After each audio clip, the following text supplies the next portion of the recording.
You did, didn't you? You fell down a fucking hill. You get drunk, you lose your gun, you take a header off the balcony, and now you're gonna tell me it's like a hallowed time on a detective ploy, right? It was very slippery up there, okay? I was in the pool. You're in the pool? Yeah. Why? I had to question the mermaids. What were you doing while I was working?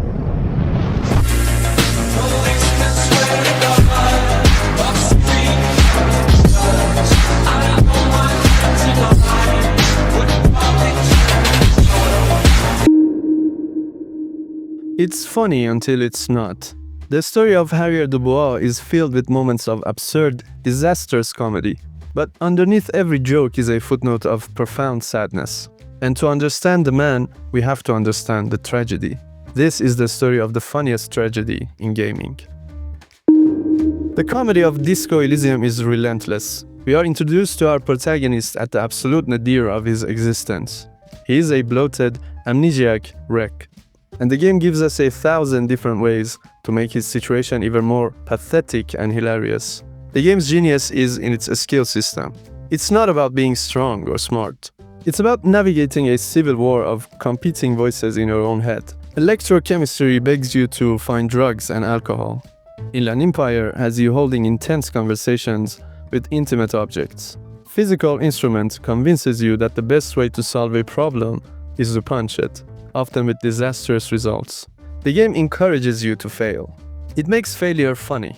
It invites you to be a complete and utter train wreck, a walking disaster of a human being. We laugh at his ridiculous outfits, his unhinged dialogue choices, and his constant fumbling. We are laughing at a clown, but the game is playing a long con. It's using this laughter to disarm us, to make us comfortable before it quietly reveals the heartbreaking truth.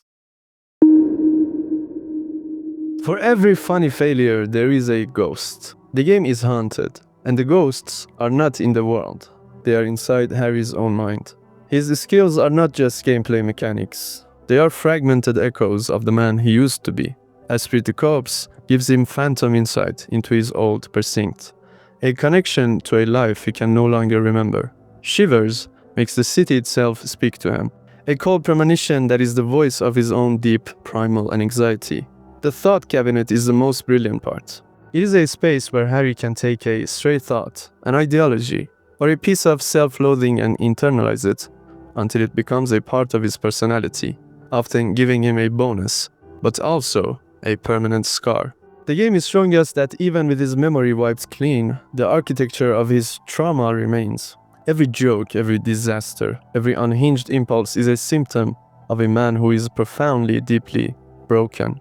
The laughter starts to feel a little less funny. It starts to feel a little more desperate.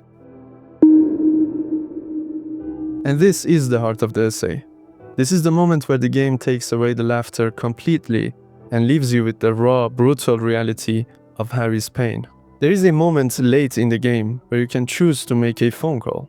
A phone call to a woman you don't remember, but whose memory has been the central, invisible wound of your entire journey, your ex-fiancée. And in this one quiet, devastating conversation, there are no jokes. There are no funny skill checks.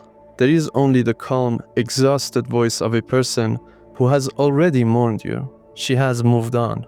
The world did not stop for you. Your profound, world-ending heartbreak was, for her, just a Tuesday. This is the punchline, and it isn't funny at all. It is the moment we, as the player, are forced to confront the truth. The entire chaotic performance of being a superstar cop or a communist revolutionary was just a desperate attempt to run away from this one simple human pain. So what is the final powerful footnote of this strange and beautiful game? Disco Elysium is a masterpiece because it understands a fundamental human truth, that our greatest humor often comes from our deepest pain. We turn our tragedies into anecdotes, our failures into punchlines. It is a coping mechanism, a way to survive. The game makes us laugh with Harry's absurdities so that we can ultimately grieve for his tragedy. It uses comedy as the ultimate Trojan horse to deliver a devastatingly empathic and honest story about what it feels like to be a broken person, trying to find a single good reason to keep going. The funniest tragedy in gaming is, in the end, a profound exploration of the hope that can be found not in erasing our past, but in finally, quietly, learning to live with our ghosts.